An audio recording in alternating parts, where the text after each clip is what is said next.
Glenlivet Distillery on Speyside is almost 200 years old and produces 6 million bottles a year. Cragganmore is also produced nearby and is owned by Diageo, and these famous brands are unlikely to be affected by the pandemic. However, George Cairns set up his whisky business at East Lothian just before the lockdown and hasn't had any financial support.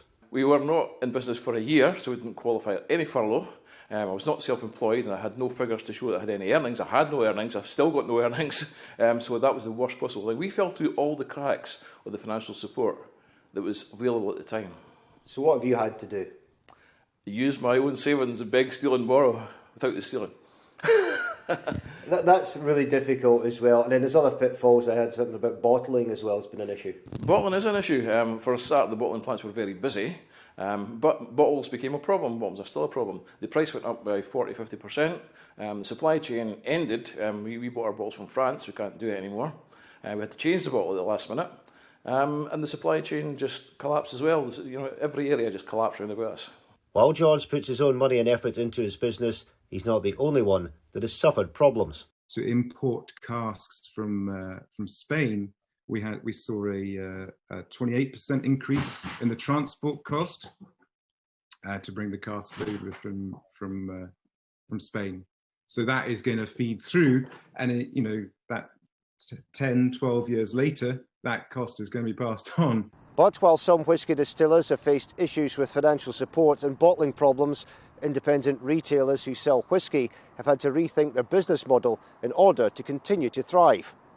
The direction I'm taking the business in particularly is towards independent bottlers and the more niche end of the market, where it's not quite so price competitive.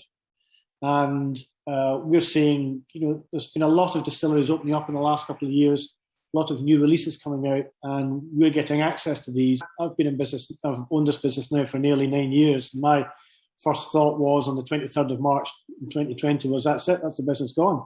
How are you going to recover from having to shut your business? But from my perspective, thankfully, with the furlough scheme coming in, I kept all my staff, and with various grants that came in, I was able to keep going.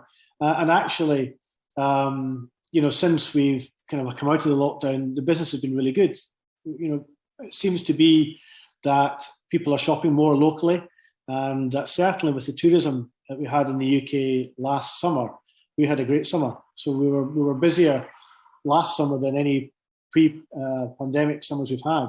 A number of factors, including Brexit, the pandemic, bottling, distribution and the soaring cost of whisky, could see malts over 20 years old triple in value by the end of the year.